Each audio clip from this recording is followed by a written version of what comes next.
In Ohio, hundreds of hopeful parents are understandably on edge. A high-tech freezer malfunctioned last weekend at a fertility center in Cleveland, possibly destroying more than 2,000 frozen eggs and embryos. About 700 patients are now trying to find out whether theirs are still viable. Our Dr. Narula has one couple's story. The eggs and embryos were in a long-term storage tank at University Hospital's fertility center when the temperature started getting warmer. Some, like the ones belonging to Amber and Elliot Ash, had been there for years. When Elliot was diagnosed with cancer, they planned ahead so they could have a family one day. Now they are stunned. Not sure what to do next. I know that when I had cancer, I saved my sperm, and we thought, okay, maybe we'll go back for another retrieval and do another embryo implantation.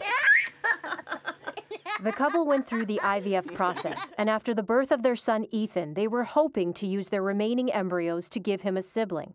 The hospital sent letters to inform patients who were affected, but Amber says she first heard about what happened from a family member who saw it on the news. My heart just sank and I felt physically ill. I felt just sick to my stomach. The world of infertility is a very, very isolating world. It's a complete loss of control. University Hospital says they don't know the viability of the eggs and embryos, but for now, they've transferred them to a functional storage facility and initiated an investigation.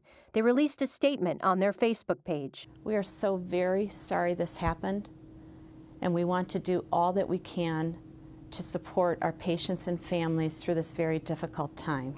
Is that Grandma?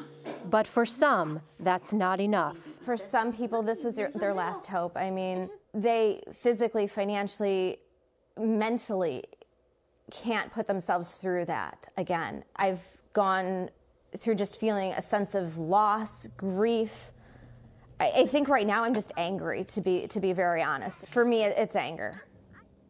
It is such an incredibly difficult story to hear about, Tara. What does the path forward look like for these families? I think it's going to be different for every family, and it's going to be stages. It's going to be the shock and anger, as you heard, and then it's going to be grieving the loss of the hope of what they had in the future, and then it's going to be acceptance and figuring out, what do we do next? Do we take a chance that the eggs and embryos we have are still viable? Do we go through this emotionally, physically, financially arduous process again?